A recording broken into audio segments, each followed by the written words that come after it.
moradia, depois, né, agora lê aquele pedaço bonito que fala da comida, da saúde. Por quê? Porque é um retrato, na verdade, bem paradoxal do que é o direito no Brasil, né? Nós temos uma carta de declaração de direitos muito bonita, simbolicamente, né? Você pega ali o artigo 5º da Constituição e o artigo 7º, que trata dos direitos sociais, e você vai olhando, você vai ficando até envergonhado, né? Porque você olha a quantidade de direitos que está escrito, você olha para a sua realidade e se pergunta, né? Onde que estão, de fato, tantos direitos que são declarados legalmente, né? Então, a nossa luta também tem a ver com isso, né? Vou pedir para o Zé ir passando.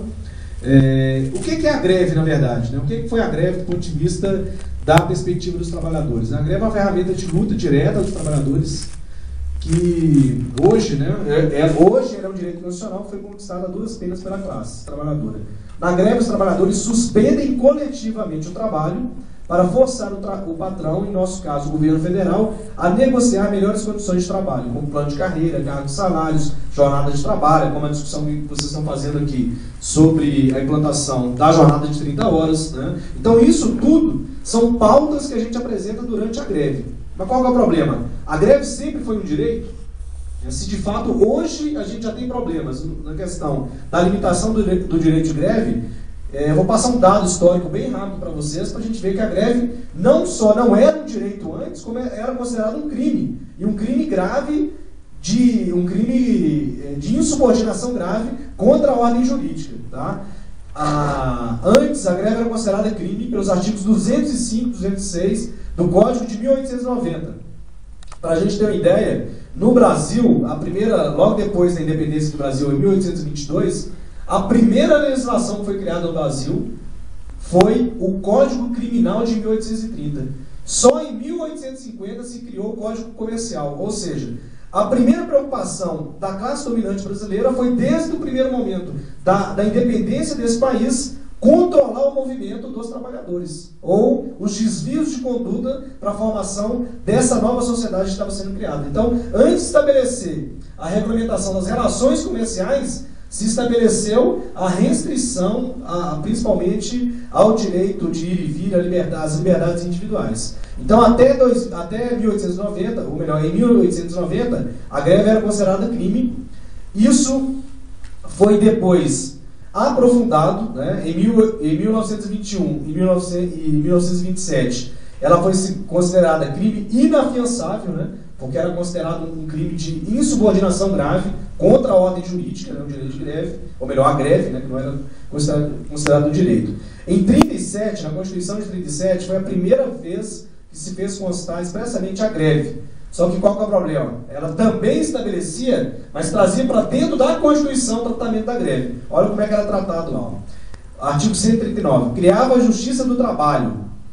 Vocês lembram do período desse aqui, né? O período do Vargas. Junto com a Justiça do Trabalho se criou a consolidação das leis do trabalho, que era baseada na Constituição, no Código del Lavoro, o Código do Trabalho do Mussolini na Itália. Esse foi o exemplo que o Vargas tomou para regulamentar as relações de trabalho no Brasil naquele período, e que está em vigor até hoje, né? A CLT está vigente até hoje. A greve estabelecendo seu artigo 139. A Justiça do Trabalho preconizava a greve e o lockout. O lockout é a greve patronal, né? É quando as empresas se articulam para tentar conseguir algum benefício econômico e comercial e paralisam as atividades. A greve e o lockout são declarados recursos antissociais, nocivos ao trabalho e ao capital, e incompatíveis com os superiores interesses da produção nacional. Vamos gravar isso aí, essa fala aí, porque depois a gente volta lá no William Bonner e volta no finalzinho da oficina para a gente ver como é que é o projeto de lei de greve que está no Congresso hoje em relação à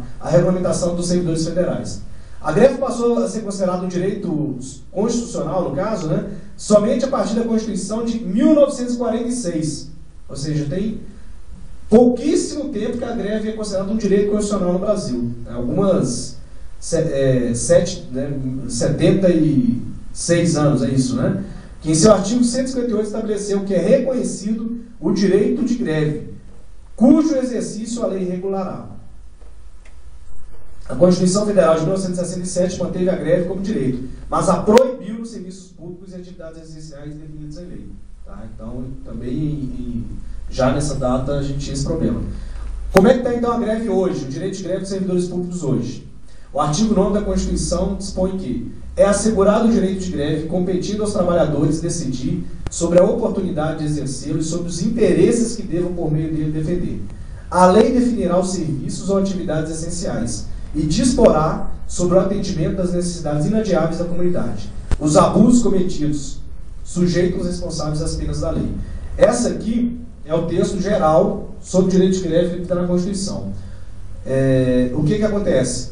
Até 2007, como a greve do serviço público não estava regulamentada, a maioria dos tribunais acabava, em tese, né, com a greve, declarando a ilegalidade da greve no serviço público por falta de lei regulamentar. Ou seja, você tinha a greve como direito constitucional, mas o seu exercício estava condicionado a uma lei inferior à Constituição para que os servidores públicos, em particular, pudessem exercer. Por quê? Porque no caso da iniciativa privada, já em 1989 foi criada a Lei 7.783, regulamentando o direito de greve. Então, só abrir uma aspas aqui, antes do Zé passar para a próxima página, que é exatamente o direito de greve no serviço público. A regulamentação do direito de greve, mesmo na iniciativa privada, foi uma regulamentação restritiva. Na verdade, não foi uma regulamentação no sentido de assegurar o exercício do direito de greve como um direito de livre organização dos trabalhadores. Mas, até por conta dessa concepção de Estado e da interferência do Estado nas relações de trabalho, qual foi a perspectiva? A limitação ao exercício do direito de greve. E no caso dos servidores públicos, a gente vai ver que há um aprofundamento da limitação desse direito ainda mais do que em relação à iniciativa privada. Pode passar.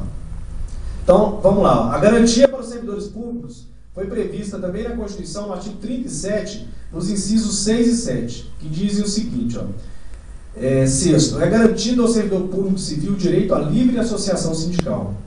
7. O direito de greve será exercido nos termos e nos limites definidos em lei específica.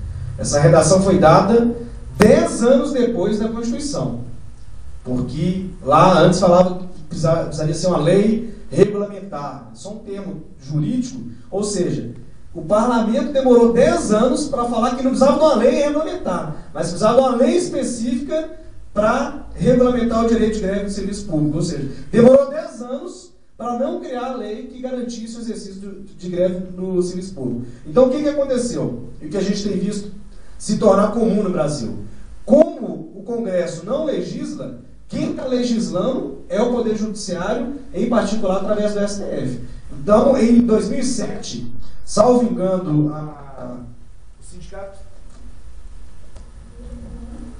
o Sindicato de Servidores do Piauí, ou Sergipe, não me recordo agora, entrou com uma ação, o Sindicato de Servidores da Saúde, com um mandado de injunção para regulamentar o direito de greve dos servidores públicos. Então, o que aconteceu? Em 2007, o STF julgou esse mandado de injunção, que ele foi ingressado, eu acho que em 2001, ou seja, 6 anos depois, né, julgou em 25 de outubro, determinando o seguinte, declarou que são aplicáveis aos servidores públicos civis a lei de greve, a lei federal número 7783 de 89, que é a mesma aplicada aos trabalhadores da iniciativa privada, mas com limitações. Ou seja, nós já pegamos aquilo que é uma limitação de direito de greve para os trabalhadores da iniciativa privada e para o setor público nós aplicamos mais ainda com limitações. Nesta mesma decisão, o STF estabelece a competência da Justiça Comum, da Justiça Federal e Estadual, conforme o caso, para resolver conflitos resultantes dessas greves. No caso dos trabalhadores da iniciativa privada, quem tem competência, inclusive para julgar a greve, que é diferente, nós vamos ver aqui o que é o papel do judiciário na greve dos servidores do que é na iniciativa privada. Na iniciativa privada, o judiciário pode julgar o mérito da greve.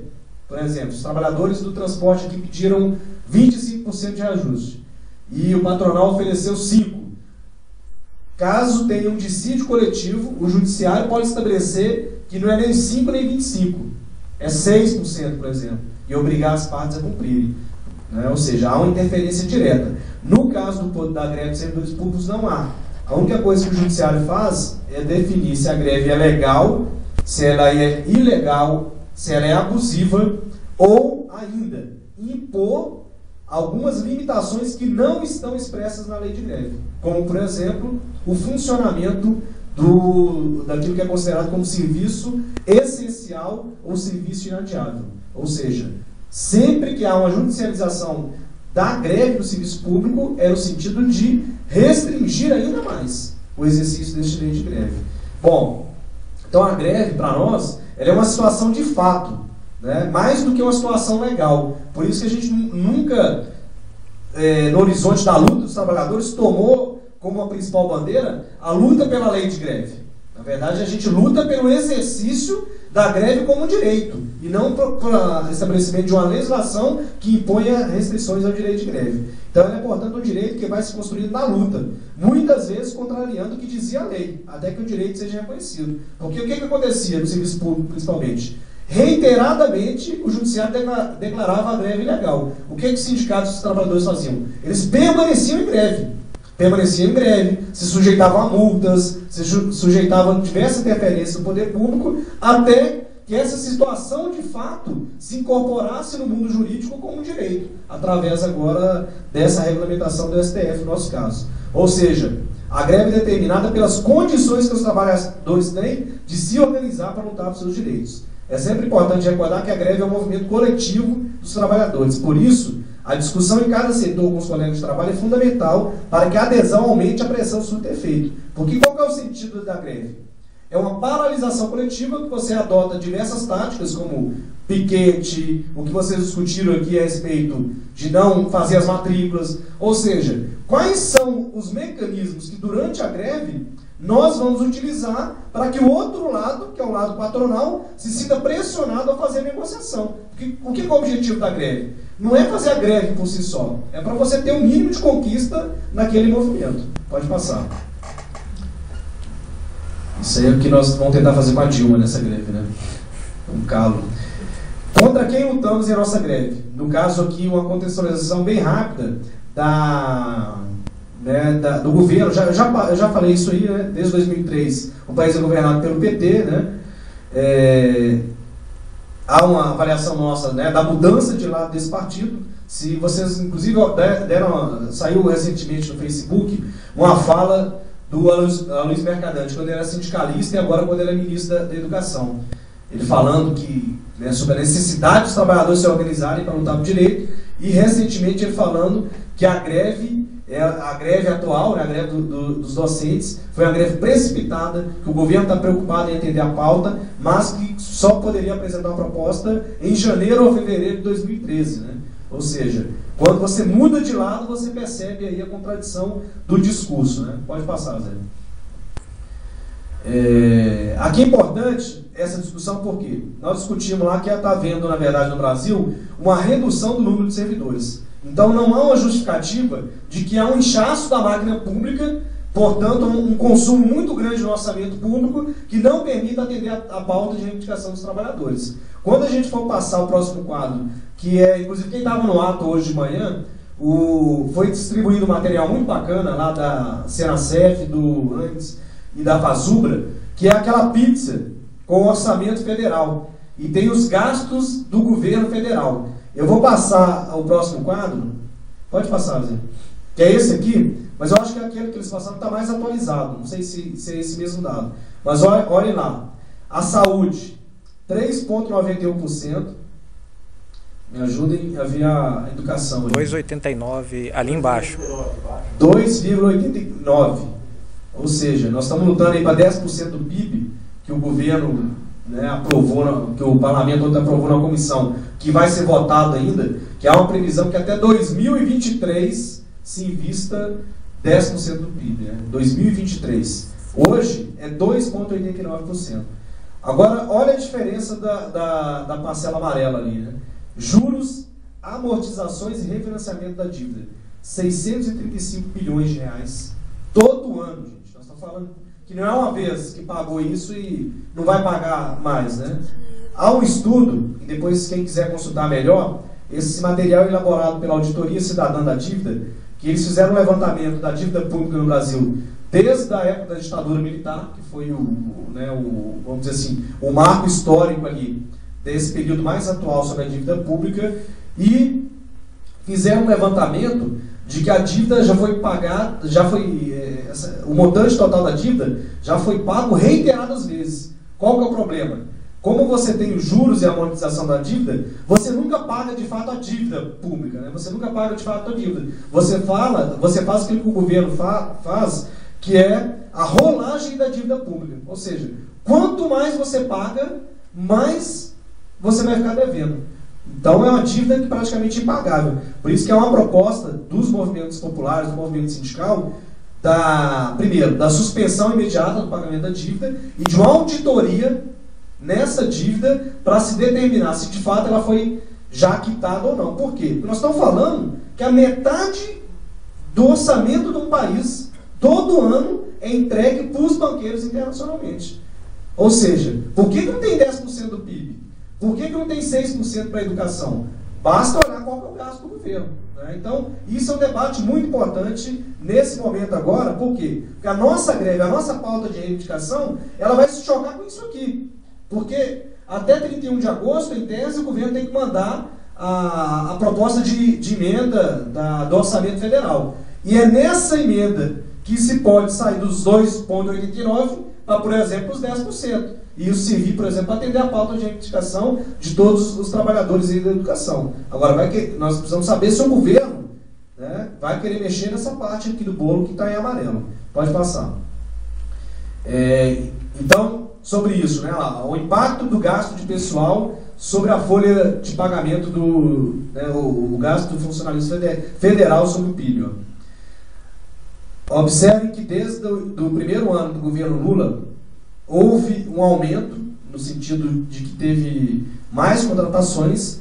Depois nós estamos vendo uma redução gradativa do peso do gasto do funcionalismo público em relação ao PIB. De 5% em 2003, a estimativa para esse ano é de 4,5%. Qual que é a diferença? A diferença é que o orçamento público ele está aumentando nesse período, ele não está sendo reduzido. Então, o que a gente percebe? Que o impacto de atender uma pauta dos trabalhadores não coloca em xeque o equilíbrio financeiro do Estado, que é o fiscal do Estado, que é um dos argumentos do governo na hora de negociar salário, negociar plano de carreira e negociar outros direitos. Vamos lá. Vamos, então, fazer uma breve introdução aqui sobre os mecanismos do exercício do direito de greve como ele está hoje. Ao definir pela greve, precisamos discutir quais as melhores maneiras de fazer a greve, a luta. Primeiro tem a ver com isso, né? A gente tem um pleno conhecimento de qual que é a pauta que está sendo discutida durante a greve. Na outra oficina a gente até trouxe o jornal do sindicato, eu acho que é o último jornal, ele tem a pauta nacional, que é a pauta que foi discutido na FASUBRA, então é importante a gente ler, porque para a gente entender o que de fato a gente pode avançar ou não nessa greve do ponto de vista de conquistas objetivas.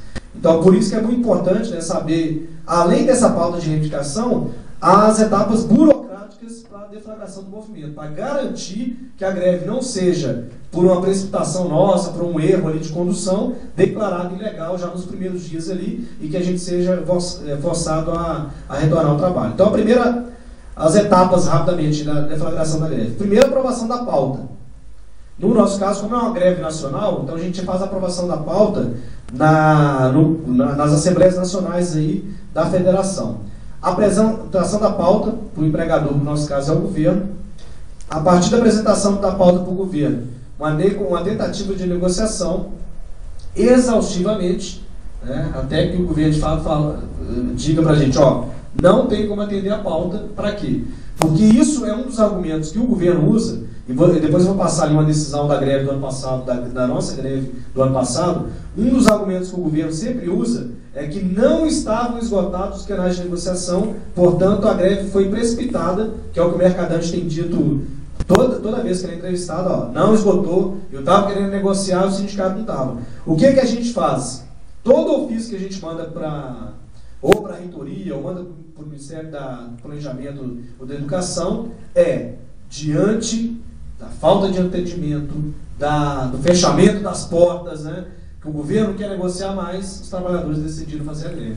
Isso, inclusive, por uma medida de precaução burocrática para que a greve não seja declarada ilegal. Aí, a partir disso, dessa resposta de que não foi possível mais negociar, tem que se convocar uma assembleia, no mínimo, com antecedência de 72 horas antes do início da greve, né, porque tem que ter a notificação, no caso da greve do serviço público, com pelo menos antecedência de 72 horas. A deliberação sobre a deflagração da greve também tem que ser feita em assembleia, então a gente tem que tomar muito cuidado, fazer a lista de presença, colocar na lista de presença a data correta, a pauta da assembleia na lista de presença. Por quê? Porque geralmente a lista de presença ela vai separada da ata que a gente faz da assembleia.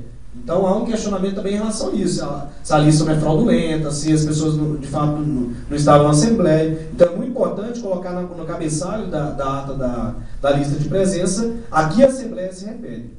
E a sexta etapa é a comunicação empregador sobre a greve. A partir daí, muda de lado essa relação. Por quê? Porque a gente sai do campo dessa negociação entre o que a gente chama das entidades com a instituição, e quem comanda a greve de fato é a categoria. Por quê? Porque a greve ela tem que ser decidida e deliberar todo ponto da greve nas assembleias da categoria. Então o sindicato ele cumpre um papel nesse caso de auxiliar a direção da greve, não de ser o responsável total e absoluto sobre a condução da greve. Porque inclusive durante a greve há dentro do movimento sindical um novo elemento de poder, que a gente pode dizer que é o quê? Primeiro, a assembleia de base, e segundo, o comando de greve, que além dos membros do sindicato, dos diretores, trabalhadores da base entram nesse comando. Então, depois desses procedimentos burocráticos, é organizar a tática da greve, é isso que vocês estão fazendo. Discutir qual é a pauta, aprofundar a pauta, fazer debate, fazer seminários, discutir quais são as táticas. Vocês viram aquele último vídeo que passou? Primeiro falando da greve dos motoristas, né? Aquele é dos trabalhadores da saúde.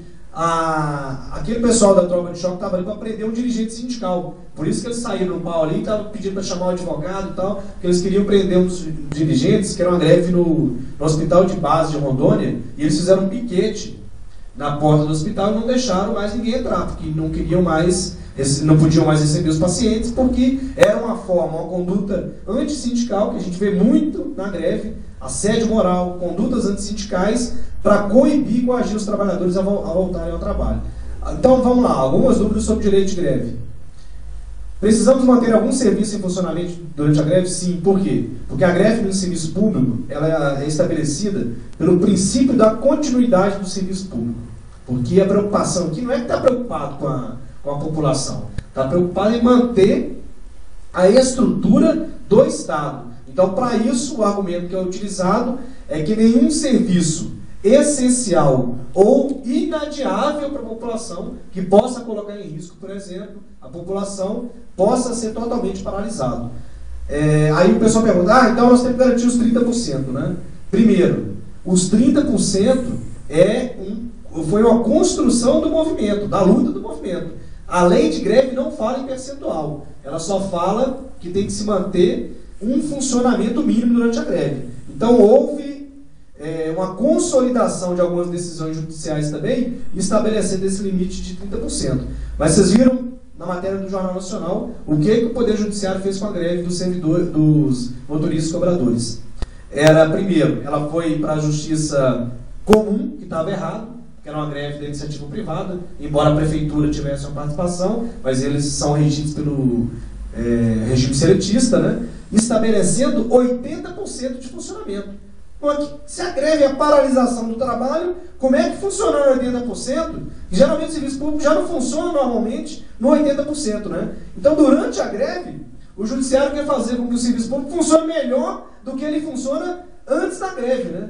Ou seja, que funcione 100% em alguns setores, quando a gente sabe que não tem estrutura nem pessoal para isso, e naqueles setores que não são essenciais, que se funcione 80%. Foi o mesmo exemplo, eu não consegui baixar o vídeo, aquele comentário de uma pessoa que é muito preocupada assim, com os trabalhadores, que é o Boris Casoy, ele falando sobre a greve no metrô, né? Defendendo praticamente a intervenção do Exército na greve do metrô em São Paulo. Na greve do metrô em São Paulo, a decisão foi funcionamento de 100% no horário de pico e 80% no horário normal. Ou seja, o metrô não funciona normalmente nem nos dias normais, no dia da greve, queria que funcionasse 100% no horário de pico e 80% no horário normal. Qual que é o nosso problema aqui? Como esse limite mínimo não estabelecido em lei, para nós isso é bom e é ruim ao mesmo tempo, porque é bom porque você pode, por exemplo, entender que a discussão sobre o que é essencial cabe aos trabalhadores junto com a instituição, como esse debate que vocês estão fazendo aqui sobre o adiamento das matrículas, ou não fazer as matrículas do vestibular, e depois vou passar, se der tempo, a decisão da greve do ano passado, que ela tinha a ver exatamente com isso, né? Para nós não é essencial. Por quê? Porque não vai colocar em risco a vida das pessoas. Porque a partir do momento que a pessoa fizer o vestibular, o calendário vai ter que ser cumprido depois de novo e tal. Só que, por exemplo, no hospital de clínicas lá, o problema que a gente está atravessando, para o Ministério Público, todo hospital é serviço essencial. Então não é o serviço de urgência e emergência. Houve uma decisão da greve do ano passado, mandando que se funcionasse 50% dos serviços públicos no geral. Vou antecipar isso aí, que é importante de fazer essa discussão.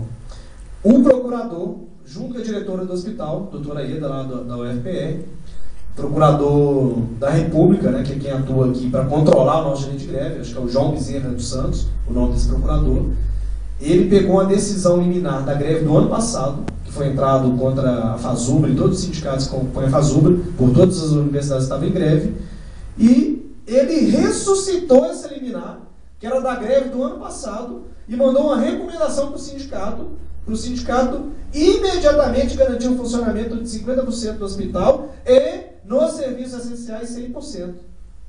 Aí eu devolvi a resposta, falei, primeiro, isso aqui é da greve do ano passado, então não se aplica para a greve desse ano. Segundo, nem nos dias normais funciona desse jeito. Como é que o senhor quer que funcione durante a greve?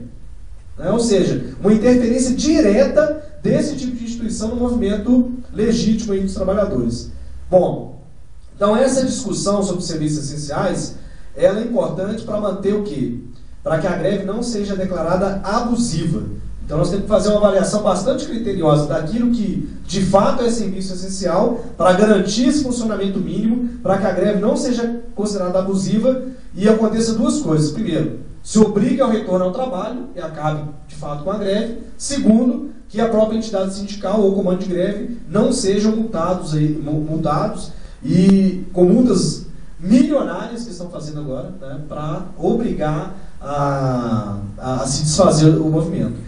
Então a obrigação, aí tem outra dúvida, né, que o pessoal, mas quem que faz as escalas de serviço?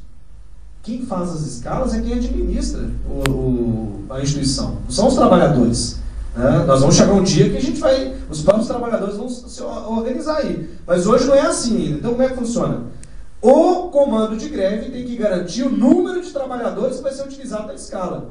É óbvio, né, que você está no setor que os trabalhadores sabem como é que é o funcionamento desse setor, você vai ajudar a estabelecer essa escala.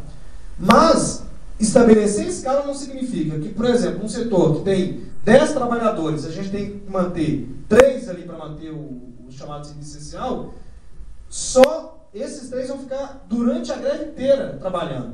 Porque o direito de greve pode ser exercido por todos os trabalhadores. Por isso a escala, na verdade, é para garantir, para o lado do patrão, o funcionamento mínimo, para o nosso lado, a garantia do exercício do direito de greve. Por quê? Porque todos os trabalhadores têm direito de exercer a greve durante a greve. Então você estabelece aquele sistema de rodízio justamente para isso, para que não fique uma pessoa só trabalhando durante toda a greve, né, um grupo de pessoas trabalhando durante toda a greve, e os demais possam fazer a greve.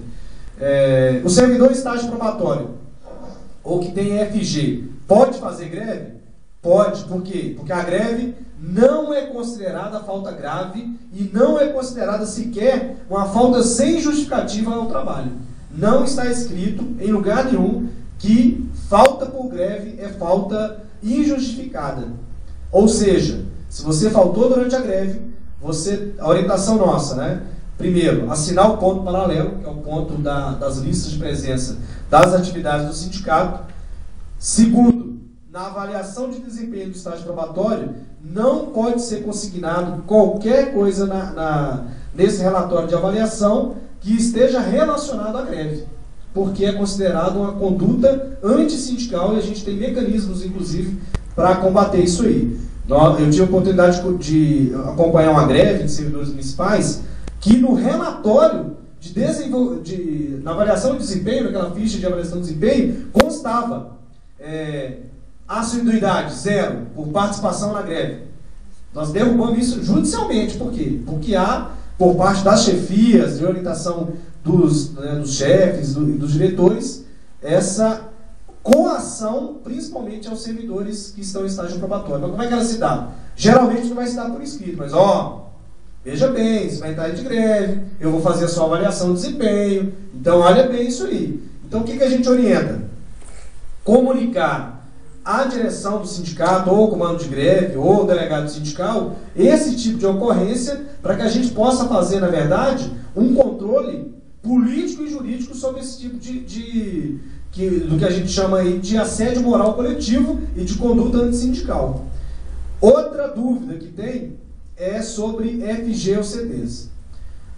Pode fazer greve? Pode. Está garantida a permanência com FG? Não. Por quê? Porque o critério de distribuição de FG não é um critério democrático e legal garantido que, por exemplo, a FG seja distribuída a partir de um critério de eleição do setor daquela pessoa que vai pegar o FG. Então, o que a gente faz, na verdade? Qual que é a orientação? Primeiro, que nos setores que tem FG, lutar para que os trabalhadores tenham direito quem vai pegar aquela FG. Para que se eleja, por exemplo, vai ter um coordenador ali, por mais que isso não seja uma garantia legal, eu lembro que na Universidade, por exemplo, de Maringá, a gente conseguiu fazer isso. Teve setores onde a gente tinha uma atuação mais forte, que os trabalhadores escolhiam, entre eles, quem que ia pegar esse FG, né, quem que ia ser eleito coordenador. Se essa pessoa entrar em greve, o que pode acontecer? O cargo pode ser retirado. Por quê? Porque, de certa forma, é um cargo de confiança.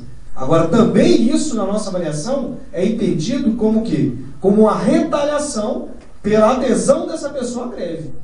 Portanto, também é uma conduta antissindical que precisa ser, pelo menos, denunciada. Os salários dos trabalhadores em greve podem ser descontados? Bom, geralmente a questão do pagamento dos dias se resolve através de negociação durante a própria greve. Geralmente, no momento ali de encerramento da greve, é que se discute a compensação dos dias ou o pagamento dos dias parados. Se a greve for levada a julgamento, os tribunais decidirão pelo pagamento ou não dos dias parados. Por isso é fundamental que a greve tenha força para que não haja qualquer desconto. E principalmente, tomando aquelas precauções para que ela não seja declarada nem ilegal nem abusiva. Porque se a greve não for declarada nem ilegal nem abusiva, não pode haver desconto dos dias parados. Tá? E isso vai depender aí dessa capacidade nossa de negociação. Como fica o registro do ponto durante a greve? A greve é a suspensão coletiva do trabalho. Assim é importante que a adesão a ela seja o máximo possível. É fundamental que todos os trabalhadores em greve participem das atividades da greve e ajudem nos atos de pressão do movimento. Como a greve suspende o contrato de trabalho, o registro do ponto deve ser feito através das listas de presença da greve. É a forma que temos de questionar qualquer desconto indevido durante a greve. Mesmo porque a falta da greve, desde que ela não seja considerada abusiva e ilegal, é considerada uma falta justificada. Assim, o controle da frequência através das listas de greve deve servir ao próprio movimento. Jamais pode ser entregue ao empregador, como forma de coação ou pressão contra quem está exercendo seu legítimo direito. Sabe por que eu coloquei isso aí? Eu acrescentei isso, pode deixar já na próxima, Zé. Eu acrescentei isso porque no hospital, no HC, veio uma ordem da direção do hospital para que se recolhesse a folha-ponto, se deixasse no gabinete da diretoria e mais, numa reunião entre o sindicato, o comando de greve e a direção do HC, a doutora Eda, que é a diretora do HC, teve a cara de pau de pedir para que o sindicato entregasse a lista de greve para a direção do sindicato confrontar a folha-ponto para ver quem de fato estava ou não na greve. Ou seja, se fosse um sindicato que tivesse atrelado ao governo, ao patrão, tinha entregue. Mas para quê? Para controlar, na verdade, quem estava na greve, não é quem não estava na greve. Então, jamais um sindicato que tem compromisso aí com a luta dos trabalhadores pode fazer um papel desse. É importante estar atento aos ataques contra o direito de greve. Embora seja ainda bastante limitado, o exercício do direito de greve é atualmente uma das formas de luta mais importantes dos trabalhadores. A cada movimento de greve, devemos sempre recordar que a defesa desse direito é a garantia de poder lutar por outros direitos. Que a gente fala que a greve é o direito dos direitos. Por quê? Porque é o direito de você se organizar para avançar na luta por outros direitos que a gente não tem conquistado ainda, ou que estão querendo retirar, e melhorar nossas condições de vida e trabalho. Existe atualmente um ataque muito grande ao direito de greve dos trabalhadores. Pode ir passando. Basta ver as recentes greves dos transportes coletivos, segurança pública, para entendermos que tanto o governo federal, estadual, municipal e o judiciário, trabalhista, federal comum, são utilizados como verdadeiros mecanismos antissindicais, seja declarando a greve legal, ilegal ou abusiva, seja estabelecendo multa, seja determinando funcionamentos de percentuais absurdos que significam o fim do direito de greve, como determinar que 100% de funcionamento no serviço essencial, 80% de funcionamento no dia normal, né? Volta lá um pouquinho isso aqui. Atuando em conjunto, o governo e o judiciário têm cumprido o papel de coibir e criminalizar o direito de greve e a livre organização dos trabalhadores, seja aplicando multas milionárias, estabelecendo... pode passar. Então, que direito de greve é esse? A gente não pode de fato dizer assim. Agora, só um alerta aí para a gente encerrar. Está tramitando o projeto de lei complementar número 710/2011, de autoria do senador Aloysio Nunes, do PSDB de São Paulo. E esse projeto de lei tem um aval do governo federal, no sentido de incorporar algumas propostas para regulamentar, porque a gente viu ali que em 88 a gente adquiriu o direito de greve, em 2007 o STF determinou que se aplique a lei de greve da iniciativa privada dos servidores públicos, só que ainda não tem uma lei específica, como foi determinado nessa decisão do STF, que é esse projeto que está hoje em tramitação. Não tem um projeto alternativo nosso a respeito da lei de greve. Esse projeto absurdo diz o seguinte, que a proposta é regulamentar lá o inciso 7 do artigo 37. Ó. Entre as regras absurdas está a obrigação de que permaneçam trabalhando entre 50% e 80% dos servidores, dependendo do tipo de atividade. 50% no serviço comum e 80% nos serviços essenciais. Pode passar. Pelo projeto, no caso de serviços públicos ou atividades estatais, que atendam a necessidades inadiáveis, deve ser assegurado o mínimo 60% do serviço em exercício durante a greve. Em caso de serviços públicos e atividades estatais não essenciais, esse número, o contingente mínimo é de 50%. Caso essas exigências não sejam cumpridas, a greve será considerada ilegal, não é nem abusiva, é ilegal. O poder público, no entanto, terá que garantir a prestação de serviço. Como? Permitindo ao governo, durante a greve, contratar, por exemplo, terceirizados para substituir os servidores em greve. Isso é uma das alternativas que já é usada hoje pelos governos, tá? Para alguns governos, principalmente em greves em estados e municípios. O projeto define como serviços públicos essenciais aqueles que afetam a vida, a saúde e a segurança do cidadão. São mencionados especialmente a assistência médica hospitalar, a distribuição de equipamentos, o abastecimento e tratamento de água, o recolhimento de lixo, o pagamento de aposentadoria, a produção e distribuição de energia, gás e combustível, a defesa civil, o controle de tráfego e o transporte coletivo. Além disso, atividades relativas ao funcionamento dos três poderes também são citados como essenciais. Serviço vinculado à atividade legislativa, trabalho diplomático, porque, não sei se vocês estão sabendo, mas depois de não sei quantos anos, ou nunca tinha acontecido isso, o Itamaraty está em greve, junto com os servidores federais. Né? O Itamaraty, nunca, os diplomatas, os técnicos, né, os trabalhadores do serviço de diplomacia estão de greve. Se aprovar isso aí, nem eles vão poder mais, porque a diplomacia vai ser considerada um serviço essencial. Obviamente, né, a arrecadação e fiscalização de tributos, fazenda estadual, municipal e federal, os serviços judiciários, tá, para estourar também agora. Sexta-feira começa a greve no Judiciário em São Paulo e no Judiciário, parece que no Judiciário Federal Nacional. TREs, Justiça do Trabalho, eu não sei, mas a Justiça Federal está para entrar em greve também. No caso específico de segurança pública entendido aí Polícia Civil e Polícia Federal, o percentual mínimo de servidores em atividade durante a greve será de 80%, o mínimo. Ou seja, o mínimo é o máximo, né? Eles invertem aqui até a lógica do direito. Já os militares, os policiais militares e os bombeiros são proibidos de fazer greve. Esse projeto, só para dar uma contextualizada bem rápida aí, ele veio a partir da greve dos policiais militares e dos bombeiros. Tá? Esse foi o contexto político que deu origem a esse projeto. Tanto que ele é de 2011, ele é bastante recente. que é, na verdade, para proibir expressamente o direito de greve dos militares e permitir, inclusive, o uso da Força de Segurança Nacional. Outros ataques aos nossos direitos. O PLP 549/2009, que limita os gastos com o pessoal do setor público, congelando os salários do funcionalismo nos próximos 10 anos. O texto do projeto levado ao plenário à época, considerado prioritário pelo governo Lula, limita em 2,5% mais a correção do IPCA o aumento anual dos gastos com o pessoal. Isso não quer dizer aumento de salário, aumento de gasto com o pessoal. Por exemplo, nós vimos ali que hoje está em 4,5%. Né? 4,5%. Tem que cair para 2,5%.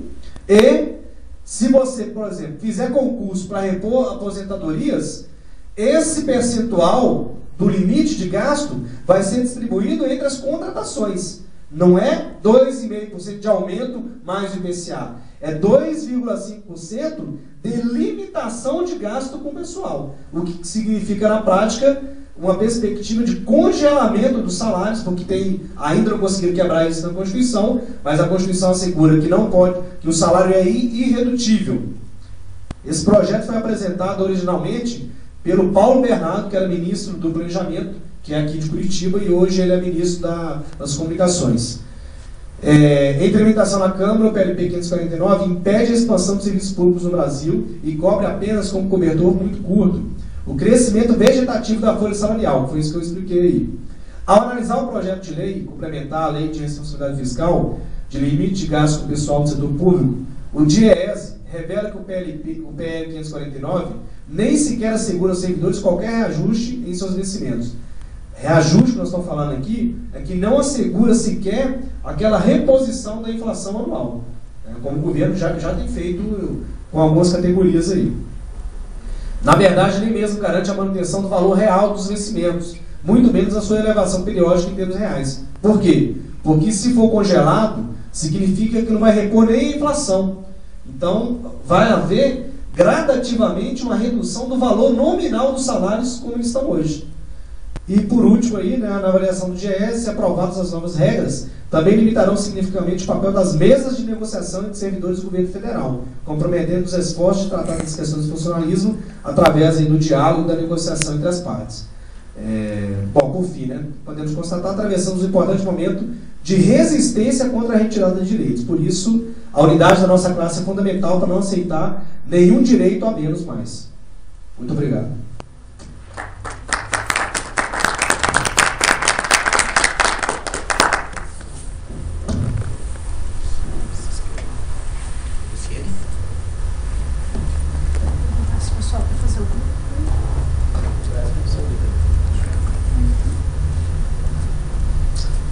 Então, pessoal, Luciene falando, aí nós gostaríamos de que vocês colocassem as dúvidas, questões, comentários, pessoal dos campos ou daqui.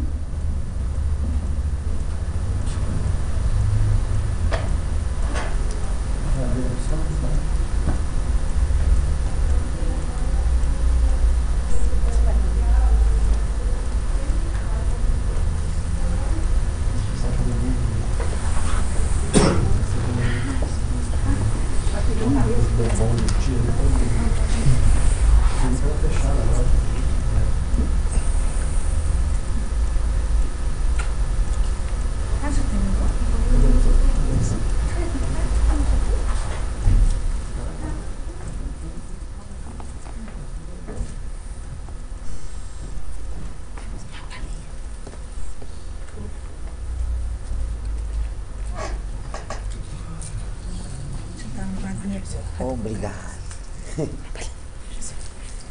Guilherme, vai lá para essa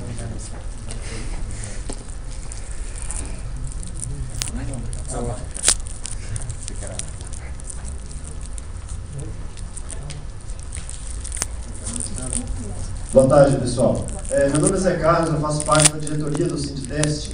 E eu só quero fazer um complemento nisso que o Vanilson acabou de colocar.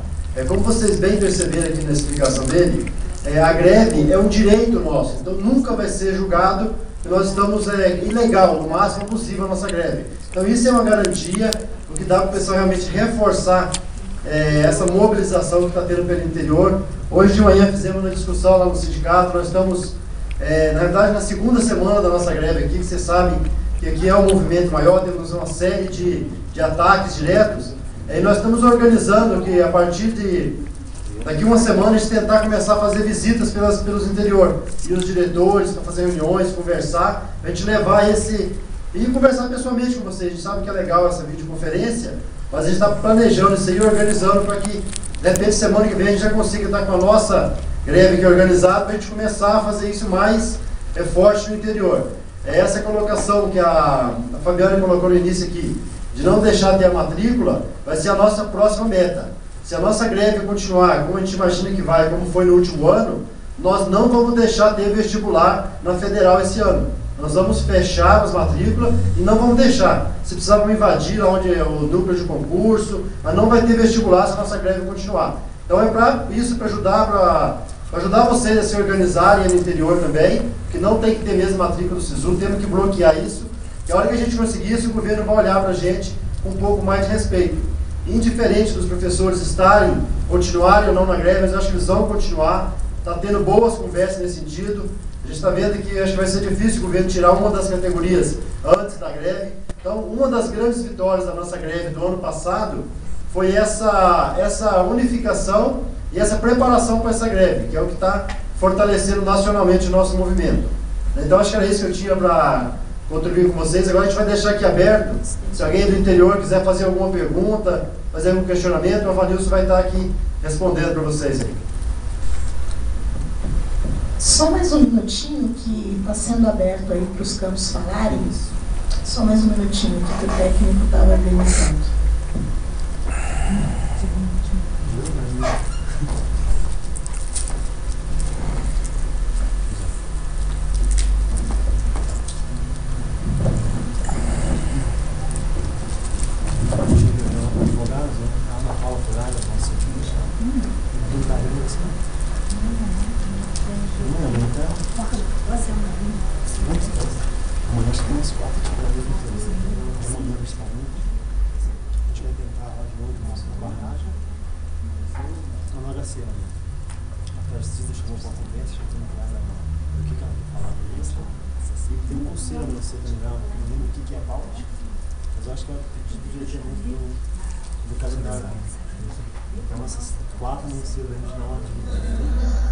Abriu. Mas tem que desligar, né? Não, Fábio, por favor, gente. Não, é que eles estão abrindo para o pessoal dos campos falarem. Opa, tá bom, né? A gente está precisando de pessoas com experiência em recortar e colar para ajudar a fazer os coletes.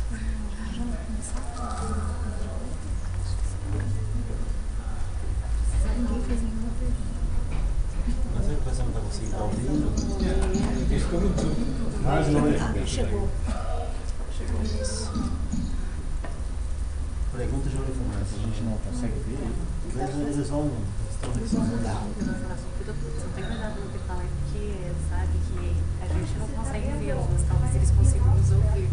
Porque teve um dia que a gente não ouvia Curitiba e a gente no campus falando um monte de bobagem. Nós escutamos vocês aqui. Todos os outros campos escutavam a gente. Vai ter churrasco, costelada, não tem. Daí temos. Nós escutamos mas vocês não conseguiram escutar a gente. E a gente estava escutando a mesma festa, depois aqui tem não sei o que. Organizando, ainda não bom esse programa. A gente falava muito comprometido.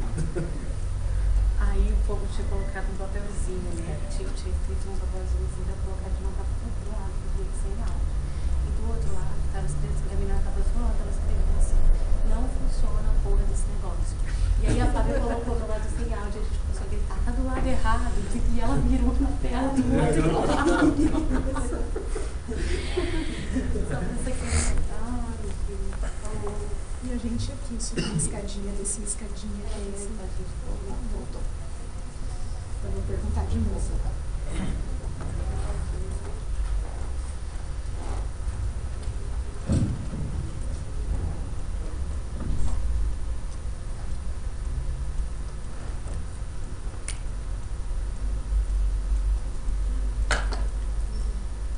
Foram tirar o Elton do trabalho de confecção de coletes para ele vir aqui, né? Gente, vai trazer muita gente na primeira mostra. A gente vai começar a interrogar aqui meio-dia. Mas assim, a sessão começa 13h30, então tipo umas 2h30 conseguiram já começar a suspensão do calendário. Do primeiro semestre ou do segundo? O calendário é 2012, né? Então o calendário é o ano todo dos funcionários de 2012. A ideia é suspender. Olá, pessoal. Então, voltando, podem então se comunicar para fazer suas perguntas, dúvidas, algum comentário.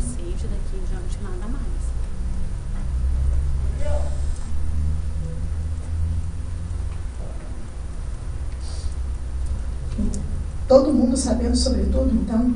Que beleza. Todo mundo entendeu tudo, doutor? Quase todo mundo. Quase todo mundo. Não, eu só gostaria só de saber quando será a visita do pessoal nos campos da comissão de greve para nos auxiliar aqui nos campos do interior. Oi, meu nome é Zé Carlos, eu representei sua direção. E que nem eu te falei, nós estamos organizando essa semana, estamos acabando de organizar a nossa greve aqui, estamos tendo muito problema, principalmente dentro do Hospital de Clínicas, que sempre é o maior campus. Porque lá dentro, hoje nós temos 3.000 trabalhadores só dentro do hospital, então é bem complicado toda a situação que a Vanessa explicou aqui. Nós temos uma primeira conversa, hoje a gente quer ver se passando essa primeira semana de julho, agora na segunda semana no máximo, a gente já vai dividir aqui os diretores, vamos tentar ir de 2 em 2 para cada campus aí, correr o mais rápido possível todos os campos para estar conversando, né, pessoalmente e organizando aí. Então a gente quer ver se no máximo, a partir do dia 9, que é na outra semana, dia 9, se a gente já consegue marcar em algum campus. Nós vamos conversar com as meninas aqui e a gente vai, aí entramos em contato com vocês. 9 Beltrão já. Né? Ó, a fábrica 9 já está marcada em Beltrão. E 10 Então, Pato Branco. 10 Pato Branco. Esses dois já estão confirmados, não estava sabendo, mas já está organizado. E a partir dessas duas datas nós vamos tentar correr o mais rápido possível todos os campos aí durante se der nessa semana já direto aí. Ok, obrigado. Márcia, Nath, para Beltrão. Eu e a Carla, mãe Beltrão. Eu falei para a Carlos de manhã que dá.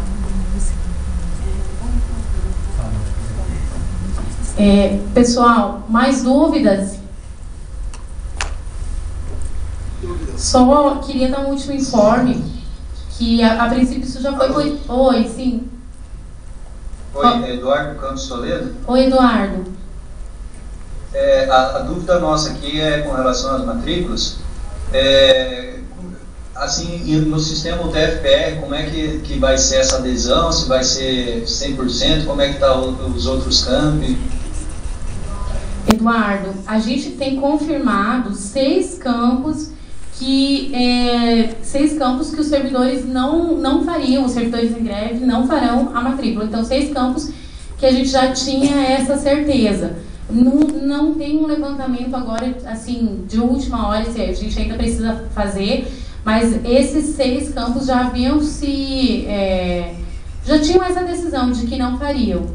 No entanto, os demais, como eu te disse, a gente ainda precisa levantar. Não é uma decisão particular, enfim, a gente gostaria que fosse decidida pensando na coletividade, mas não tem como partir uma orientação de que, enfim, obrigar as pessoas a não fazer, por exemplo, isso não pode ser. Mas existe aquela orientação que eu falei no início, de que não se faça, de que os servidores em greve permaneçam em greve, de que os servidores que não estão em greve não entrem no departamento do seu colega para fazer, seja solidário, né, minimamente, e que os docentes também não façam. Essa é a orientação no momento. Tem campos que os servidores em greve se posicionaram que não vão fazer, os servidores que estão trabalhando se posicionaram que não vão fazer e os docentes também se posicionaram dessa forma. A gente tem campus que está nessa situação.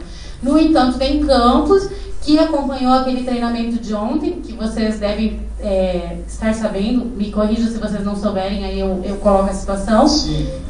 Estão sabendo? Okay. Então, Sim. Tem campus que os docentes acompanharam isso ontem e disseram que vão fazer. Então, a gente pode pensar em estratégias para mudar isso, enfim, de convencimento, digamos assim, para mudar esse cenário. Mas aí é uma coisa que a gente precisa ver e pensar qual é a forma mais adequada de fazer isso no nosso campus. É pela via da conversa, procurar os docentes e colocar a nossa situação? Talvez seja. Ou existe uma outra forma, enfim, aí precisa pensar como fazer isso, qual é a melhor forma para cada campus, né? Isso ficou claro? Entendi. Sim, ok. Gente, mais alguém? Oi, onde? Oi, Elton. Elton. Então, mais uma vez eu vou colocar o país já tem faixa, nossa aqui, que eu acho que refletiu bastante no que ocorreu ontem. Então, na terça-feira nós tivemos uma reunião e deliberamos que nós iríamos entrar realmente na sala onde estaria ocorrendo o treinamento para solicitar, pedir o apoio e a compreensão daqueles que estivessem lá, que a princípio foram convidados a fazer essa matrícula, que não a fizessem, né? E isso surtiu um efeito, quer dizer, o que nós conseguimos é que foi abortada a participação nesse treinamento, né? Então, isso eu acho que é sinal que as direções, a reitoria, enfim, estão acompanhando, estão atentas a esse movimento, né? Então, eu acho que quanto mais nós colocarmos essa pressão mesmo de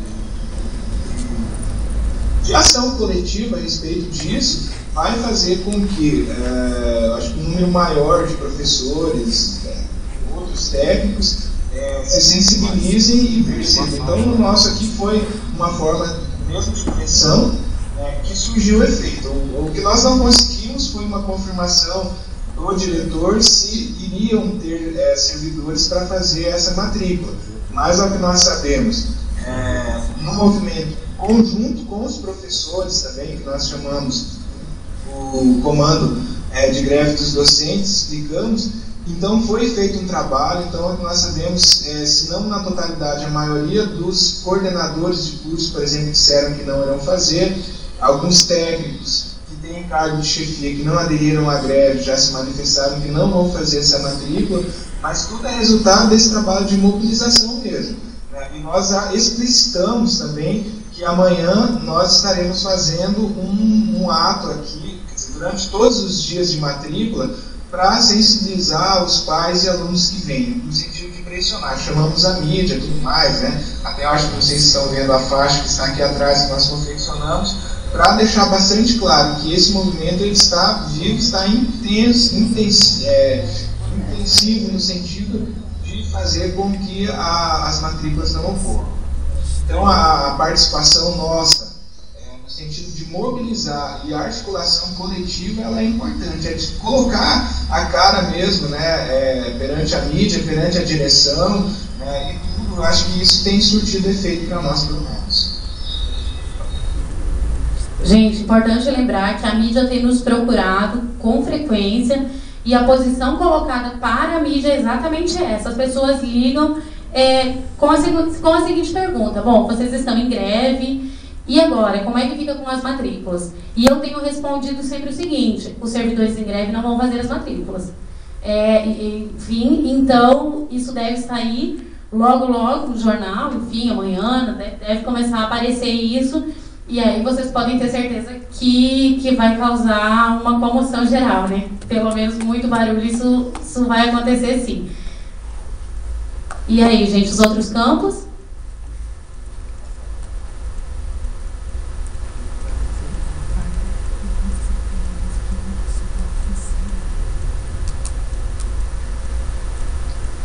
Gente, é isso que tínhamos de perguntas, colocações.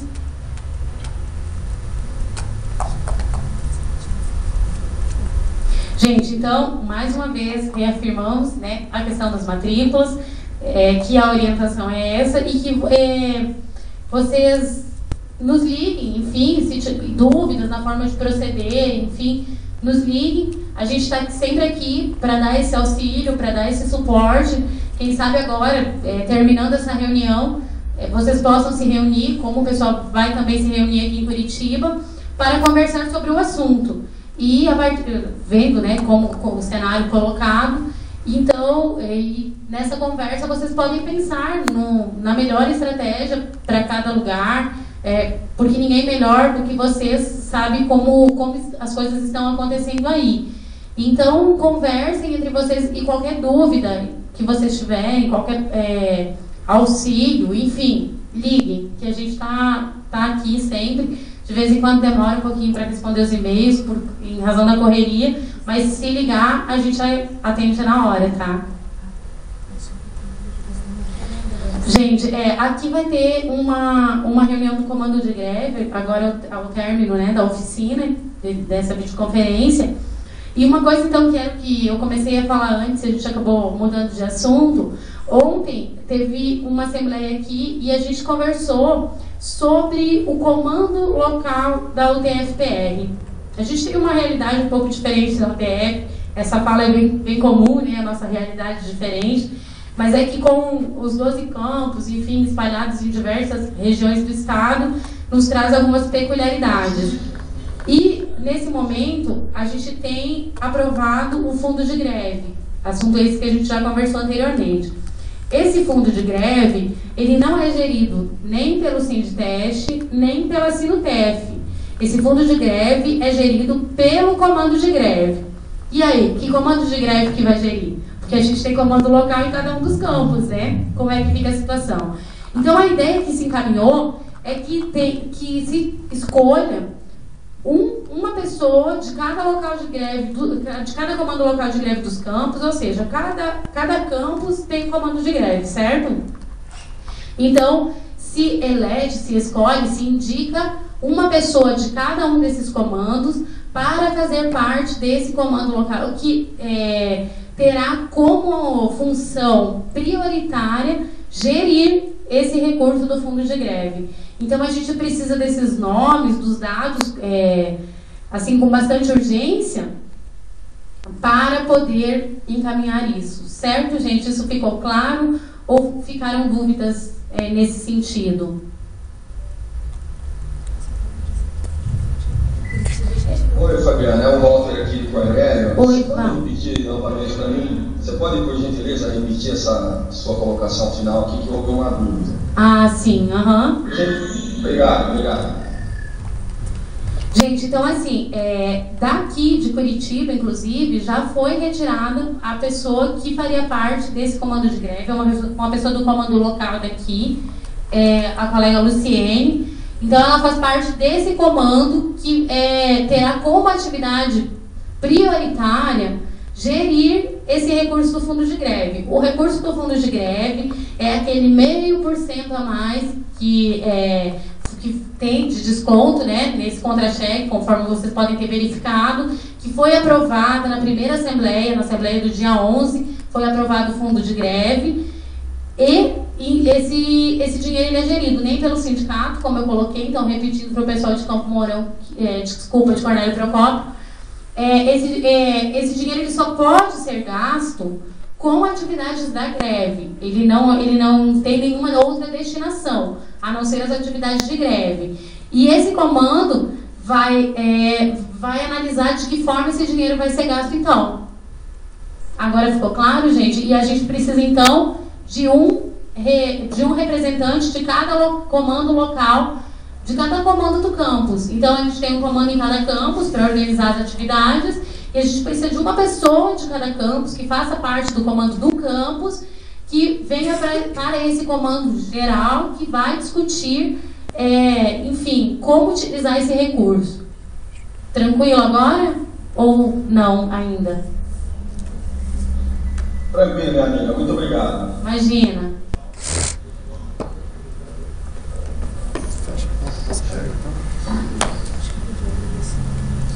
Gente, mais alguma coisa? Podemos deixar combinado, então, que a gente faz o encaminhamento disso até segunda-feira? Pode ser? A gente conversa e retira o nome e indica, encaminha por e-mail até segunda-feira? Para que esses integrantes ou componentes do comando possam começar a conversar nesse sentido?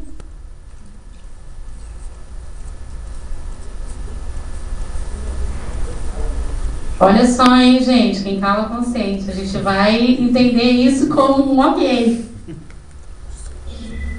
Fabiana, então acho que sou eu mais uma vez. Pode falar. Ó, o pessoal tem uma questão aqui quanto aos gastos, os custos, a gente sabe tudo que o sindicato está passando. Então, algumas pessoas até têm sim a vontade de ir, mas eles gostariam de saber como é que ficariam esses provimentos, enfim, esse tipo de situação. Você pode me dar uma luz? Então, a ideia é que esse comando, ele troque ideias via e-mail. A ideia é que o comando, o que acontece? Os comandos vão verificar quais são as necessidades. Então, Cornélio Procópio precisa de 5 faixas e 1000 panfletos. E isso tem o valor X. Cornélio Procópio vai passar para esse comando, que tem um integrante, né, de cada campus, vai passar para esse comando o valor disso. E esse comando vai verificar como vai ficar essa questão. Então, como é que vai fazer? Vai gastar o dinheiro nisso? Nessas faixas, nesses panfletos? Ou a gente vai guardar esse recurso para fazer um ato unificado em determinado local? É isso que esse comando vai fazer. E a ideia é que esse comando converse, ou troque ideias via e-mail, ou também pode acontecer em outros momentos que ele faça por videoconferência. Também não tem nenhuma objeção nesse sentido. Mas a ideia prioritária é que as pessoas conversem, né, troquem ideias, enfim, via e-mail.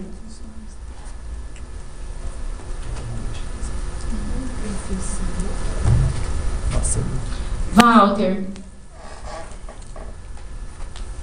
Oi, ficou tranquilo? Tranquilo. Estou pensando em alguma outra coisa que nós estamos pensando aqui em relação a esse prazo que nós temos até segunda-feira, correto? Isso não é prazo fixo. A gente estava combinando, lembra? Ninguém respondeu, ninguém colocou outra data. Se vocês acharem que precisa até terça para escolher esse nome, ou até quarta, a gente pode mudar, não tem problema, a gente pode mudar para terça ou quarta.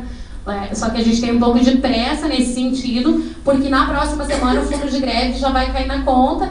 A gente já está com essa greve aí em andamento, né? Até lá vai ser já um tempinho, né? Já vai ter 20 dias pelo menos de greve, e a gente precisa começar a botar para quebrar, começar a fazer muitas atividades por aí, né?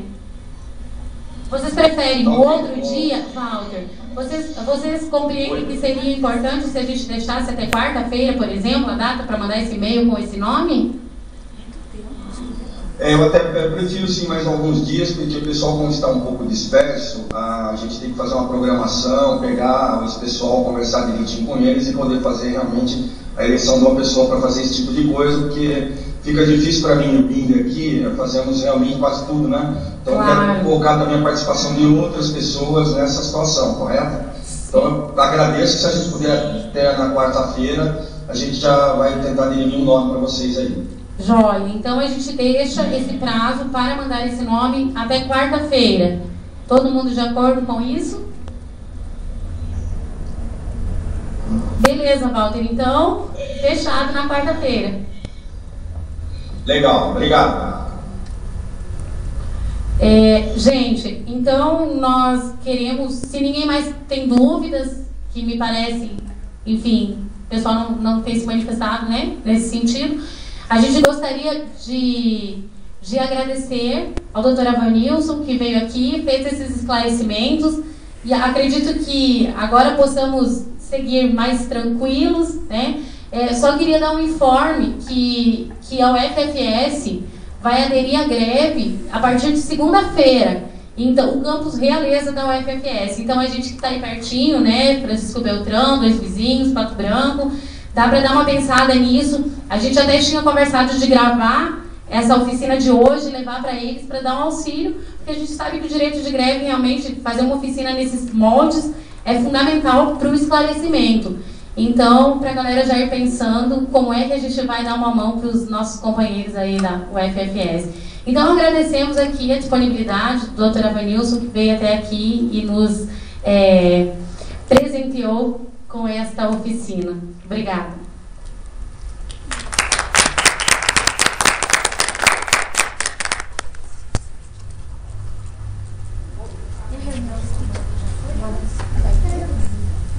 Beijo. esse queijo, fecha, passa a régua, fecha a boca. Gente, temos assuntos para tratar gerais sobre a greve? Colocações gerais sobre a greve, pessoal?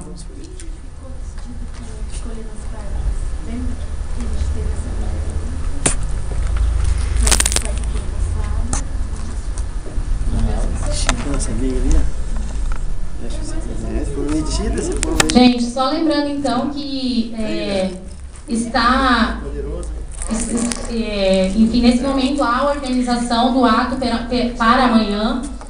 A caravana, enfim, dos campos, né? Não foi possível, a gente não conseguiu um número suficiente de pessoas para fazer caravana de todos os campos, mas 2 campos, a princípio 3 campos, né? Apresentaram um número grande, né? Que a gente conseguiria fechar um ônibus e tal.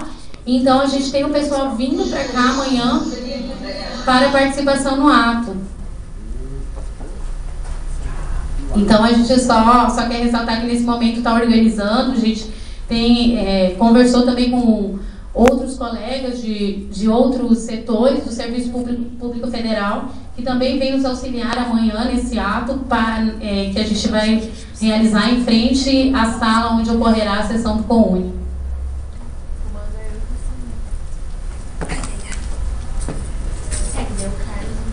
Gente, se não houver mais colocações acerca do próprio movimento paredista, encaminhamentos, dúvidas para a greve nos próximos dias, a gente encerra por aqui.